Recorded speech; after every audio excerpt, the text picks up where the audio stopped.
Hello, this is 6 Minute English from BBC Learn English. I'm Georgie and I'm Beth. Menstruation is an issue that's not often talked about, yet every month it affects billions of women around the world.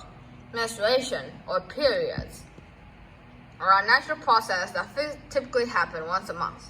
When women and girls bleed from their vagina for a few days as a part of their reproductive cycle. When this happens, women need special products like sanitary pads and tampons to manage the flow of blood and go about their day-to-day life. Unfortunately, over 500 million people around the world either don't have access to these products or can't afford to buy them. And this is called period poverty. Period poverty has serious consequences. For example, girls on their periods not going to school affects their education. And women who can't work during their period have less income. What's more, it can cause health problems because without sanitary products, it's easy to get infections.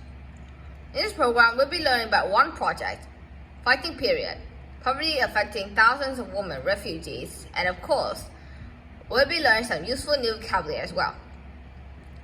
But first, Georgie, I have a question for you. Periods affect girls and women of reproductive age. That's roughly half the female population, or 26% of the global population. But how many people is that? Is it A, 2.1 billion people, B, 2.3 billion people, or C, 2.5 billion people? I guess it's about 2.1 billion people. Okay, Georgie, I'll reveal the answer at the end of the program. Ella Lambert was a student at Bristol University when she started the Pachamama project in 2020. During the first COVID lockdown, she heard about the period poverty and decided to put her lockdown time to good use by making sanitary pads, pieces of soft material used to absorb menstrual blood.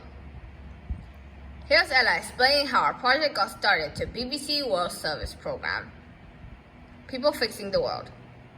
So I borrowed the sewing machine from a friend and I learned how to sew it on YouTube, and I just started making pads, and even now to this day I can't sew anything else, only pads. And I started making reusable sanitary pads, which aren't a new thing.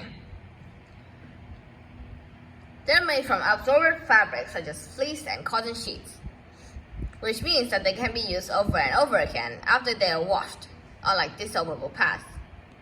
I also spent lockdown learning how to sew, how to join pieces of material by hand using a needle and thread, or with the sewing machine. In fact, Ella was so focused on sewing sanitary pads, she didn't make anything else. And to this day, pads are the only thing she knows how to sew. Ella uses the phrase to this day to say up to and including the present moment.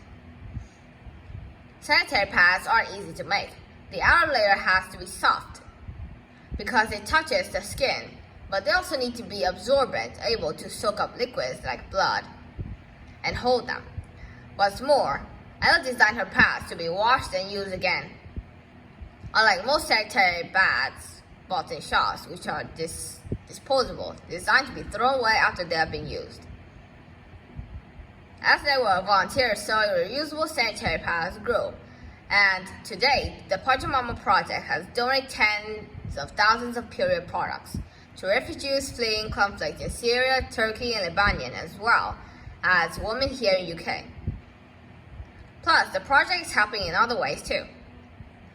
Despite affecting so many people and being necessary for life itself, many cultures consider menstruation unclean or shameful. Not a topic of polite conversation.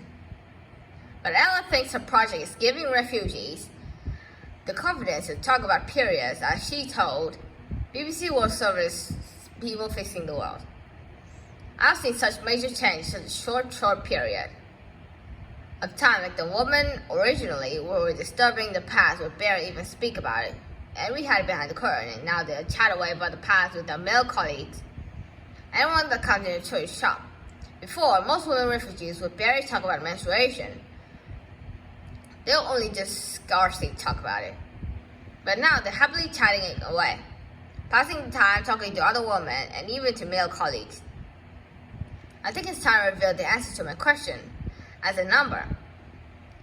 How many women make up the 26% of the world's population who menstruate? I said it was 2.1 billion people, which was the correct answer. Okay, let's recap the vocabulary we've learned from this program. Starting with the verb to sew, to join material together using a needle and thread, either by hand or a sewing machine. The phrase to this day means up to and including the present moment. The adjective absorbent means able to soak up and hold liquid, and the adjective disposable means designed to be thrown away. As a use, if you barely do something, don't just do it by the smallest amount. And finally, to chat away means to pass the time by talking a lot with someone. Once again, our 6 minutes are up. We hope you join us again next time here at 6 Minute English. Bye for now.